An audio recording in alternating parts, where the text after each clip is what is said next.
Then we go to organic systems. Organic systems has to do with the organizational structure of movements.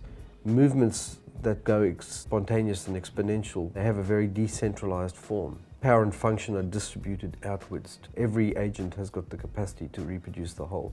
You will find that movements that change the world tend to have a vibe of the movement side, the beginning side of the equation. What I call a transformational vision for the world. They believe their message and that their job is to deliver the message. The structure of a network would be another factor in living systems and organic systems. A starfish, if you cut a leg of a starfish, it grows another leg.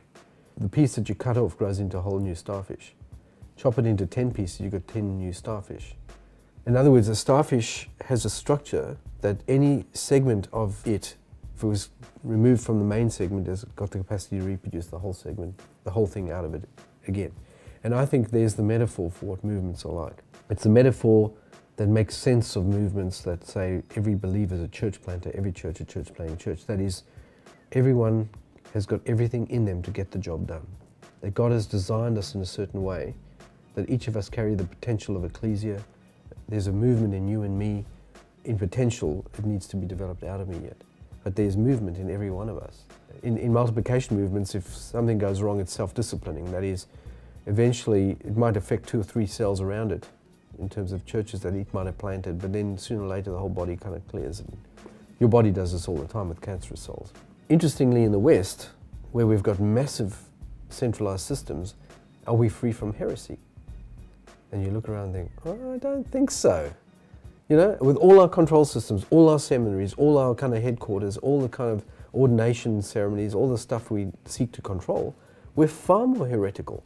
Centralized structures are more vulnerable to heresy than decentralized structures. A centralized structure attracts people who like power and often people who are wrong, and it only magnifies the influence throughout the system, because what happens at the top is affected right throughout the system. And so having all the seminaries in the world and everything, you know, that the West has got has not kept us free from being heretical, and very heretical at times. It's the vibe of a movement, structure of a network, spread like viruses. It's a pay-it-forward movement. And the mathematics is simple, that if all we did was win 3 people to Jesus in a lifetime by discipling them into the kingdom and keep on discipling them afterwards, and all we require of them is to win 3 others in turn, you know, to love 3 people into the kingdom of God, and keep discipling them afterwards, and they do pay it forward all the way down the line.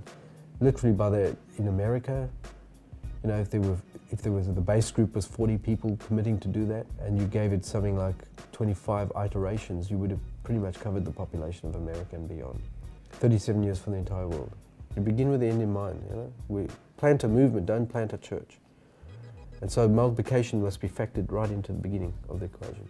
Spread like viruses, right? So even if we just did that, drop everything else we do, and just start a discipling movement in a pay-it-forward style, you'd pretty much get it done. Get her done, as you say here in Texas, get her done. Yeah?